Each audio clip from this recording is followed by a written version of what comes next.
السلام علیکم ورحمۃ اللہ وبرکاتہ۔ شیخ سعد الشتری سے پوچھا جا رہا ہے کہ عورتیں عام طور پر بھووں کو بلیچ کر لیتی ہیں، ابروؤں کو بلیچ کرنے کا کیا حکم ہے؟ میں آپ کو سنانا چاہتا ہوں وہ جواب۔ حکم تشقیر الحواجب، تشقیر الحواجب، ابروؤں کو بلیچ کرنے کا کیا حکم ہے؟ هذه من المسائل المعاصرة التي یہ شیخ سعد الشتری یہ فرما رہے ہیں کہ ان مسائل میں سے ہے یہ کہ اختلافی امور ہیں اس سلسلے میں، درمیان اہل علم کے درمیان اس میں اختلاف ہے کہ اس کا حکم کیا ہونا چاہیے۔ نظر العلماء فيها وجہۃ نظر جو ہے وہ مختلف پائی جاتی ہے۔ وكون المرأة تتركها احتياطا وابتعادا، بہتر یہ ہے کہ عورتیں اگر اختلاف سے بچتے ہوئے اس کو چھوڑ دیں اور اس مسئلے پر وہ راستہ یا وہ کام اختیار کریں جو احوط اور امن اور سلامتی کا راستہ ہے۔ عن ما يمكن أن يقع على مثل ذلك لا شك أنه الأولى والأحسن۔ بہتر یہ ہے کہ شک اور شبہے سے بچتے ہوئے اس کام کو اختیار کیا جائے جس میں خیر و بھلائی ہے اور دل بھی اطمینان سے رہتا ہو۔ نستطيع أن نقول بالمنع، لیکن ہم یہ نہیں کہہ سکتے کہ بلیچنگ کرنا عورتوں کے لیے جائز نہیں ہے۔ یہ شیخ نے یہ کہا ہے کہ بہتر یہ ہے کہ عورتیں نہ کریں، لیکن ہم یہ بھی نہیں کہہ سکتے کہ یہ عورتوں کے لیے جائز نہیں ہے۔ ایک مرتبہ پھر آپ کی خدمت میں وہ سنانا چاہتا ہوں۔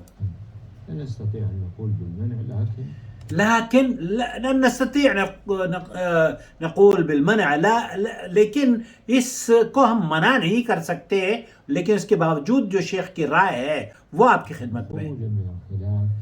الخروج من الخلاف، کیونکہ اہل علم کا اس سلسلے میں اختلاف پایا جاتا ہے۔ یحسن ترکہ، تو شیخ نصیحت کر رہے ہیں عورتوں کو کہ اگر کہ بہت سارے اہل علم نے اس کی اجازت دی ہے اور افضل اور احوط یہی ہے کہ اس سے بچا جائے۔ میری سمجھ میں یہ بات آئی ہے کہ شیخ یہ کہہ رہے ہیں، اور شیخ سعد الخذلان نے کہا کہ اہل علم نے اس سلسلے میں کچھ اختلافات ضرور پائے جاتے ہیں، لیکن اختلافات سے بچنے کے لیے بہتر رائے یہی ہے کہ بچا جائے۔ اور اگر شیخ سعد شتری چونکہ یہ کہہ رہے ہیں کہ ہم یہ نہیں کہہ سکتے کہ یہ منع ہے، اور اس کے باوجود بھی وہ محتاط ہیں اور یہ کہتے ہیں کہ ان امور سے بچا جائے جس میں اختلاف رائے پائی جاتی ہو، اس امن اور اس پرسکون راستے کو اپنایا جائے جو کہ پرخطر نہ ہو، شک اور شبہ سے پاک ہو۔ مجھے امید ہے وضاحت ہو گئی ہوگی۔